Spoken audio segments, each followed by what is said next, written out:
This episode of the Ottawa Entrepreneurs Podcast is brought to you by Extension Marketing, the marketing agency that specializes in unique needs and budgets of small to medium-sized businesses.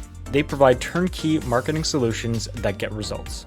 You can find out more today at extensionmarketing.com. Now here's your host, Pat Whalen. Thanks, Eric, for taking the time today to come on the show. Really appreciate it. You're most welcome. Eric, why don't we start off? Let's start off with your name and your company and a bit about your background. So my name is Eric Uyttewaal, and that's actually a Dutch last name. I immigrated from the Netherlands in 1991. I happened to marry a Canadian who took me to Canada. So that's how I landed here, basically. And then I started ProjectPro in 1993. Incorporated it in 1996, and so basically have been running it ever since, even now. Well, congratulations! Since 1996, that's a long time. What does the company do? Basically, we do what I've been doing mostly is training in people how to create a proper project schedule, and consulting at times. But mostly training, and I did those trainings based upon my textbooks, dynamic scheduling and forecast scheduling. So that's what I've been doing predominantly. We also do a certification of project schedules, actually. And what kind of organizations would you be training? Are we talking about government organizations, private sector? Kind of run us through that a bit. Well, here's the neat thing about project management. It's everywhere. I could even state with confidence that there is no organization without projects. And in a project, you basically every time you create a new unique thing in kind of like a temporary organization, that's called the project team. And so it always moves the envelope, moves the frontiers, and creates something that is unique and new, essentially. So it's been a great business to be in, actually, because you're always moving the needle, basically, and getting involved with what the society is worried about at that time. For example, in 2020. Well, in 2019 already, I got involved with pharmaceutical industry. And then COVID hit, of course, in 2020. And I suddenly found myself in creating these clinical trial project schedules, which was insanely interesting because I knew also what to look for, when new medicines were announced. If they didn't reach phase 3 in a clinical trial, I knew that really there was nothing there yet, and stuff like that. So it's always so I've gone from mostly IT in the past to banking to government here in Ottawa to pharmaceutical, and eventually I also got involved with portfolio management. And is it planned out that way for you, Eric, or do you go where the market kind of needs you to go? I really go where the market goes. So yeah. I found what worked for me is putting my textbooks out there, and then people calling me up. And that's really the only marketing I did, really, which is quite astonishing, actually. But of course, it takes some editions of the textbook really took months, if not 6 months, to put them together. So. And prior to starting this, what were you doing? Were you working in this field and you decided to go out on your own? Man, I was selling earrings right in front of Rideau Center in the street. I wasn't going to make that connection. Wow. No, nobody does, actually. And only very few people connect the two Erics. No, so I came from the Netherlands. And in the Netherlands, I did 2 studies. I grew up on a fruit farm, so I went to horticultural college. Then I realized, I'd rather work with people actually than with plants. So I went to business. I did a Master of Science in Business. And then I got into teaching people communication and management skills in the Netherlands through a consulting firm. But when I came here, I couldn't do that because I was in a second language. Mm-hmm. For that type of training, you really need to know all the cultural references, which I didn't. All the history of the country, which I didn't. And so, and you need to know the finite details of the language, of course, which I didn't. So I had to look for something else. And I started doing computer skill training that then eventually led me to specialize in project management, computer application training. So that's... Wow. Interesting. So did you always have an entrepreneurial kind of side to you? Did it come naturally to you to have your own business? Yeah, in a sense it did, yes. My father was a fruit grower, so he was an entrepreneur. And even when I was young, I actually, as it so happens, they had planned a touristical route, the Blossom Route, as it was called. I translated from Dutch, right next to our farm. And so in the weekends, in the Blossom time, these reams of cars would pass by our farm. And it's a huge opportunity for somebody who has an eye for it, of course. And I did. So I started selling little bunches of blossom branches. And later on, also little bags of apples.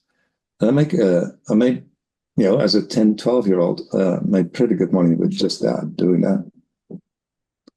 So that's where I indeed also started young as an entrepreneur. And then when my Canadian wife, told me, who had gone to Canada already, that she really liked the artistic earrings, that's when I decided to buy, with all the money that I had, artistic earrings to go and sell and have something to do when I arrived in Canada.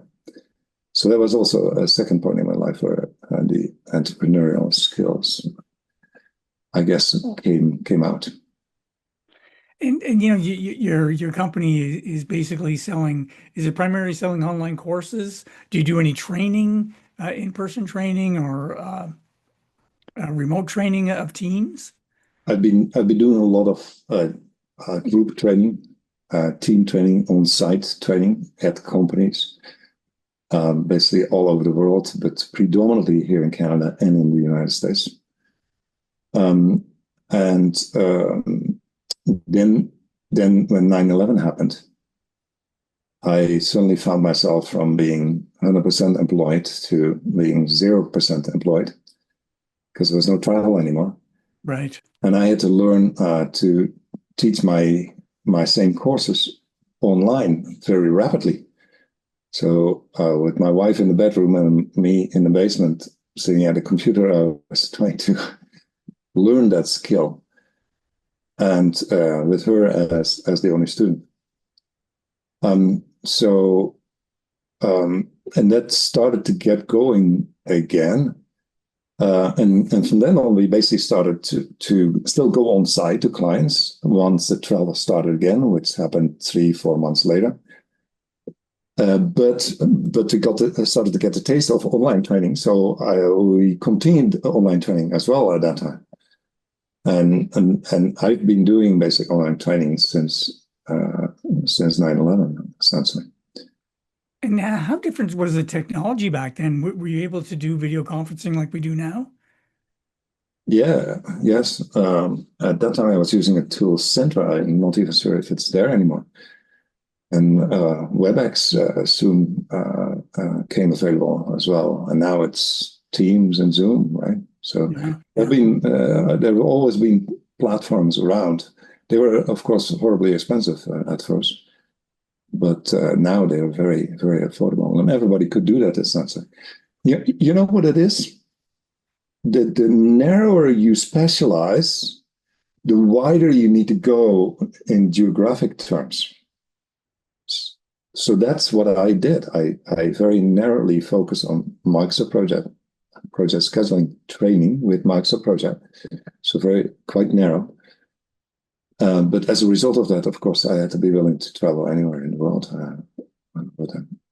And And is there a difference between the absorption of your information, whether it's in person or online? Is it better absorbed in person, or have you found there's really no difference? If you got the right engaged people, they're engaged no matter what the format. That's a great question, actually. Well, first of all, people who want to learn a computer application, they have the Zoom and the Teams skills already, right? So I never needed to worry about that. But then basically your question is online training as effective as in-person on-site training? And I must say in-person on-site training tends to be more effective. But it's not impossible to achieve good results with online training, as long as organizations measure what comes out of the training. I've actually converted through online training medium-sized organizations entirely because we actually did certification as well, and people were really challenged to meet those standards of the certification. And as long as organizations do that, and management says it's important and wants it, then it happens.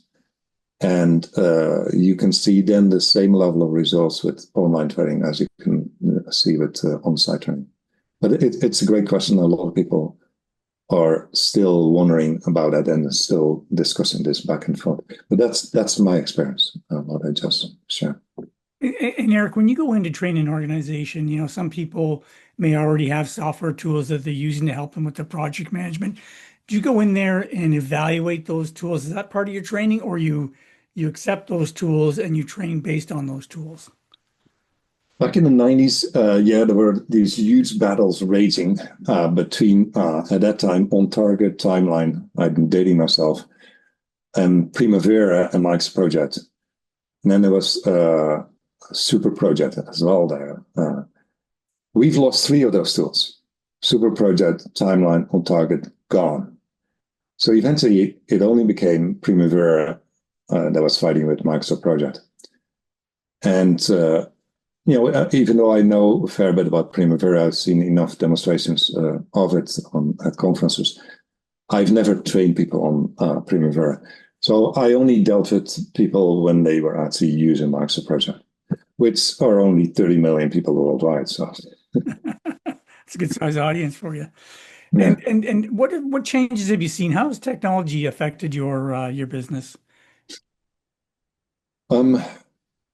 Technology has affected my business in a huge way because Microsoft decided in 2018 and made the announcement actually that they were going to replace Microsoft Project with a new tool.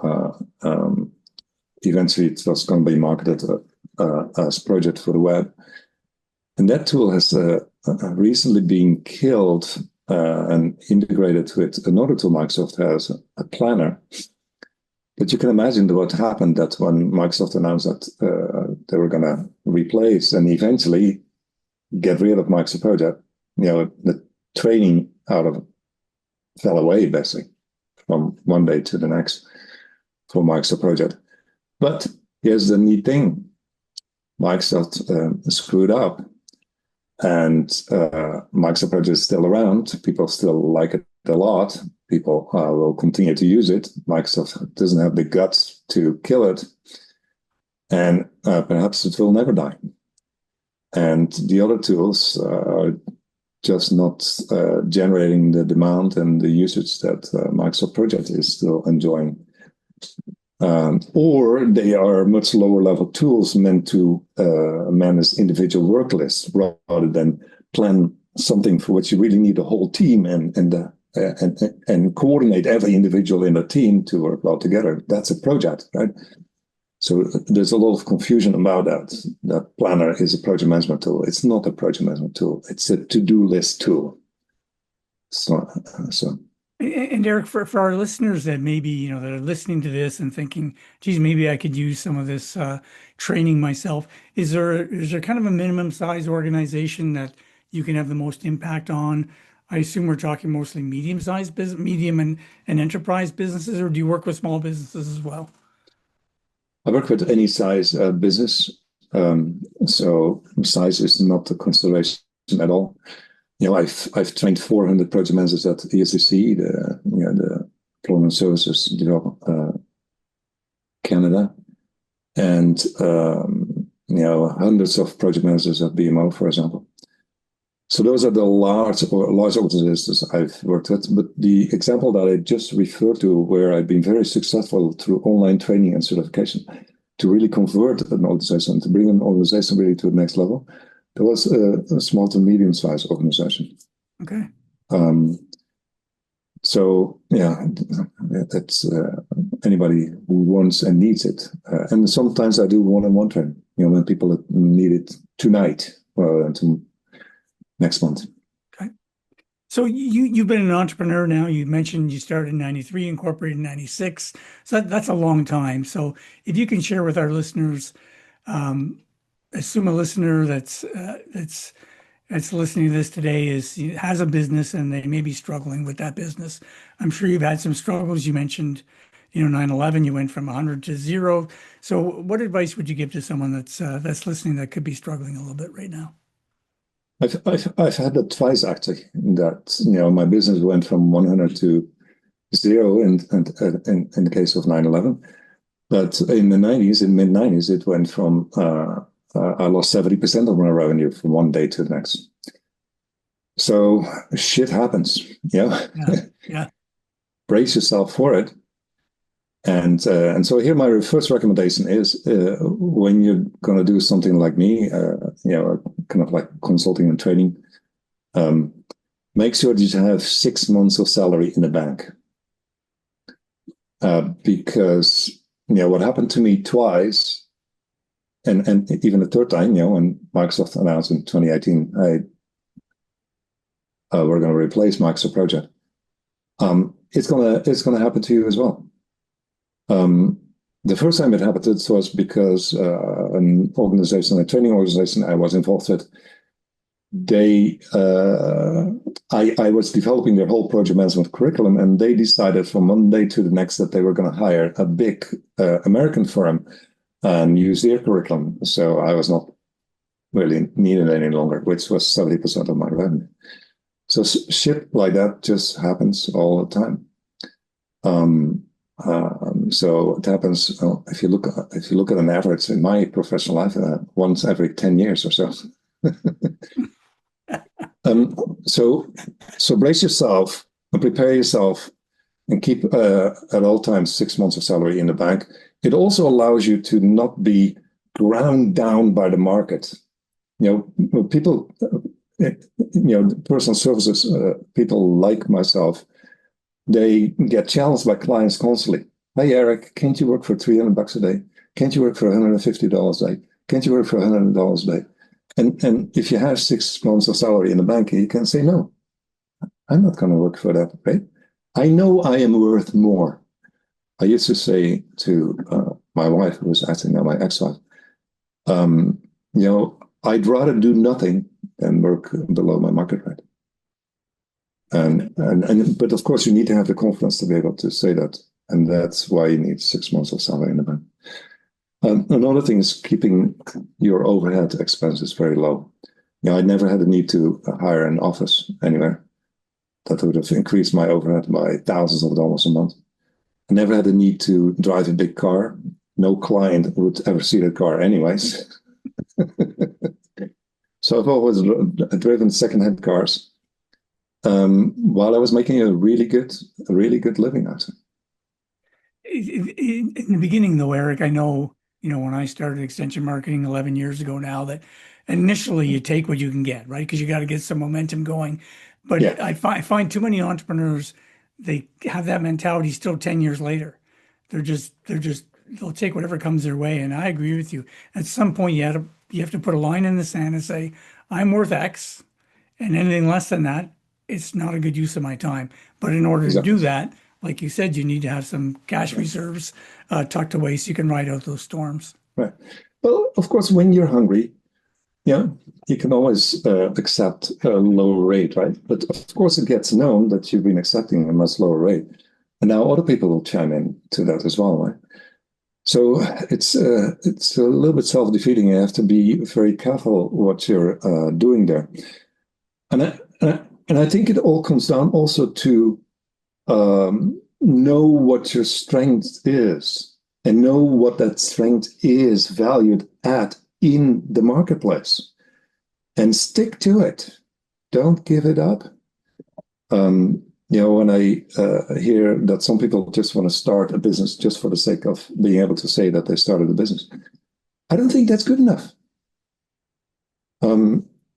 You'll be very busy creating something that nobody is looking for, potentially, and that's very, very dangerous. I started business after I had come across this great idea, which was the idea of dynamic scheduling. If one thing changes in a project, you should ideally have to update and change one cell in your project schedule, and then the whole scheduling engine should recalculate the whole schedule and forecast your project properly again. And you know what? With that single thought, I have earned a good living for 30 years. Because then I went to Microsoft Project and asked myself, okay, which features in Microsoft Project support this notion, and which features in Microsoft Project wreck this whole principle of dynamic scheduling? And that's basically what I've been training.